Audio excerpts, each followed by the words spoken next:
right, so here we are again. I'm going to continue reading Fenway and Hattie. This will be chapter 2.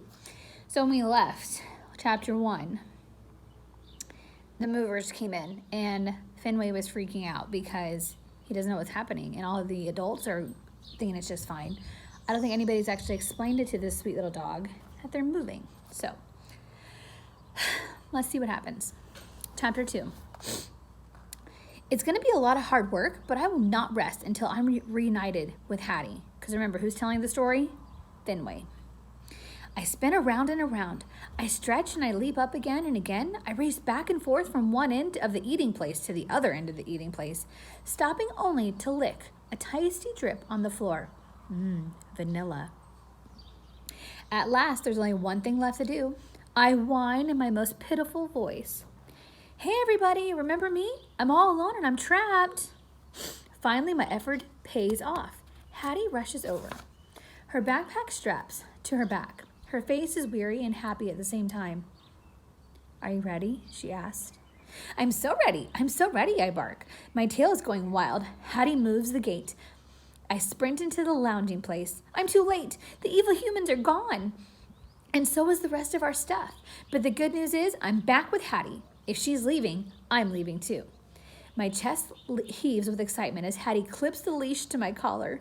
Fetch man and food lady head over to the door, lugging suitcases. I pull Hattie after them, down the hall and into the elevator. Wherever we go, the way down at the bottom, ding! So they're in a building that has elevators in it.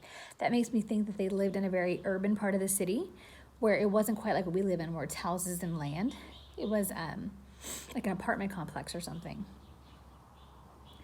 When we get to the car, Hattie opens the door. I shoot inside before anyone can stop me. I lick Hattie's cheek. It's wet and salty. Why would your cheek be salty? It's all right. I'm here to protect you, I bark. Nothing can go wrong now. So let's remember when I pointed out these little things in stories before, usually that means the setting is changing. We zoom along for a long, long time. I climb higher on Hattie's chest, and I poke my head out the window. We're on a road that's slower and bumpier, with trees that are leafier, smells that are flowerier, and air that is breezier. I pull into the grassy park and stop. As the car goes quiet, Fetchman smiles and squeezes Food Lady's hands. My paws are all over the window. Please, somebody, let me out. Hattie grabs my leash, and we burst out of the car. I bury my nose in the cool, refreshing grass. It smells of wild animals, like squirrels, chipmunks, mysterious birds, and not one single pigeon. I raise my head. My ears perk and listen, but I don't hear any traffic, rumbling or honking or snorting, or music drifting from cars or stores. All I hear are birds chirping and squirrels chattering. Can you hear it? A motor buzzes in the distance. Short humans squeal somewhere down the street. Where is this place? Fetchman and Food Lady hurry up a walkway that leads to a house. They're acting awfully excited. Where are they? Like it's the most wonderful house they've ever seen. Hattie yanks me out of the grass mid-pee, and we follow along the front steps. She must be eager to check out the house, too. Oh boy, whatever is inside must be really amazing, like a pile of bones or a slab of meat.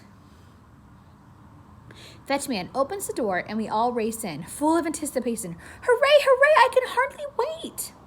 I run a few circles around Hattie's legs as she unclips my leash. Hurry, Hattie, I bark. I have to find out what is so special. I search around, but all I see is a big empty space, and it smells totally boring. Like stale air and fresh paint and new carpeting. It must get better, right? I start out trotting with my nose to the ground. Pretty soon, I'm sprinting down a hall on the perfect running surface that I wish could go on forever. But then I make a sharp turn and cruise right into a bright and gleaming place where the floor feels different, smoother and slipperier. Suddenly, the floor gives way. My paws, they lose their grip, and whoa, I'm skidding and skidding, my legs scrambling out of control, and then, psh, smack, I'm crumpled up against the wall, a tall and shiny box that's humming. Ouch, what happened? Hattie appears. Fenway, she cries, her voice sounding worried. She stoops next to me. She rubs my head and coos softly in my ear. Food Lady rushes in and crouches next to us. She lifts my paw one by one, making sure that they're okay. I glance down and I growl at the wicked floor. Talk about a sneak attack. I never saw it coming.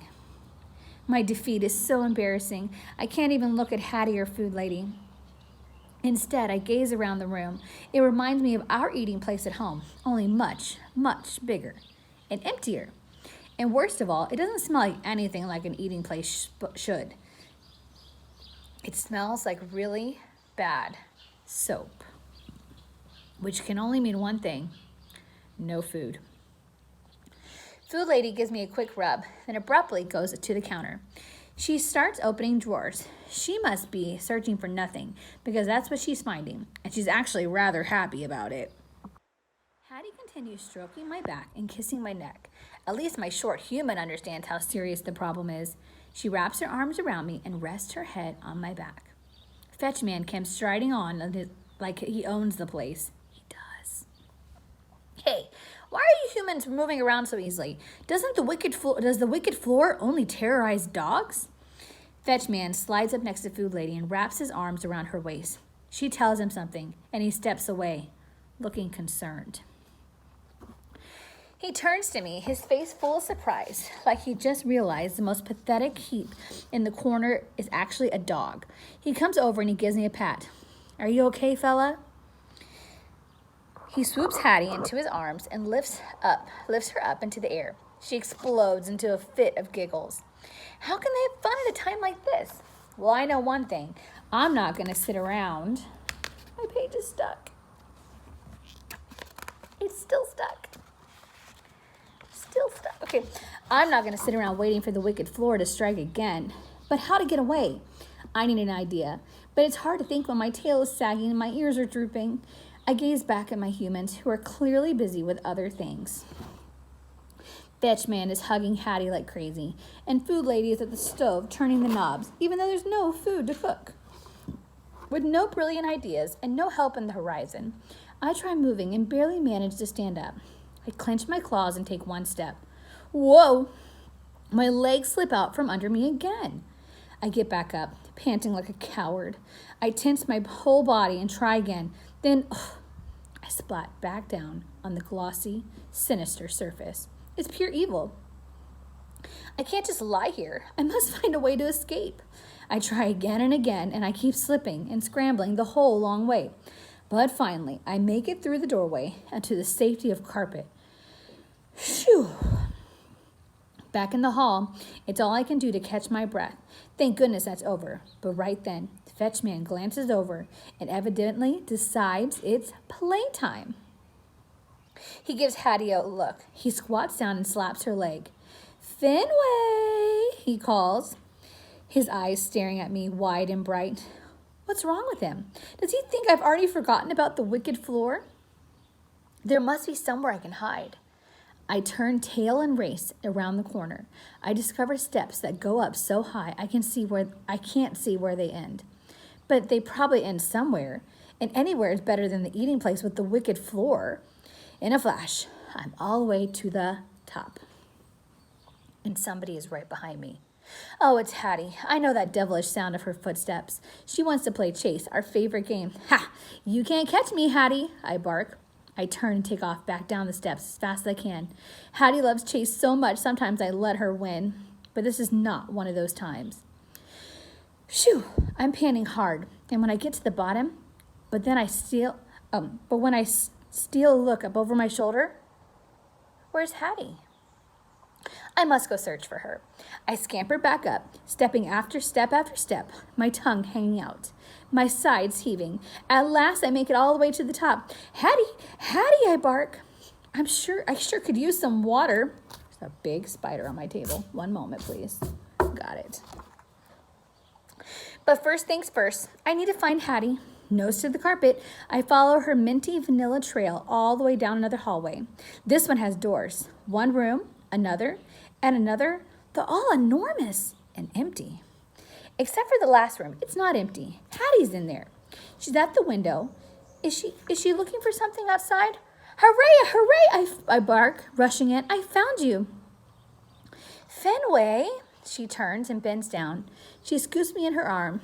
Best buddies, she sings, snuggling my fur. I lick her chin. We twirl around the huge empty room. Hattie stretches out an arm, like she wants me to see how wonderful it is. Okay, well, it doesn't smell interesting at all, and there's nothing in it, not even one toy. Hattie hugs me tighter, swaying and dancing. Why is she so happy? Just then, ding-dong sounds float up from downstairs. A doorbell! I squirt out of Hattie's arms. We run through the hall and down the stairs. Someone's here, I bark. Fetchman and Food Lady are already in the front door, and a loud truck is inside. Despite my vocal warnings, Fetchman lets some large strangers just stroll right in the house. They're carrying big boxes, and they reek of coffee and sweat. Just like, hey, it's those same evil humans who stole our stuff. Did they really steal their stuff? Fetchman welcomes them in like they belong here. Food Lady bosses them around to all the empty rooms. Go away, there's nothing here to steal, I snarl. You already took everything. But instead of appreciating my hard work, Fetchman smells annoyed. He puts me further from the door. As usual, he doesn't get it. Hattie, he scolds. What? Does he actually think she's the one at fault here? Fenway, Hattie sings in her playful voice, just like nothing is happening. She snatches me up in her arms. Let me handle this, I bark. I'm a professional, and I try to get free. But she holds me tighter and breezes to the back of the house. She opens a sliding door, and I can hardly believe my eyes. And that's where it ends, and we'll find out later why he couldn't believe his eyes in Chapter 3. Bye!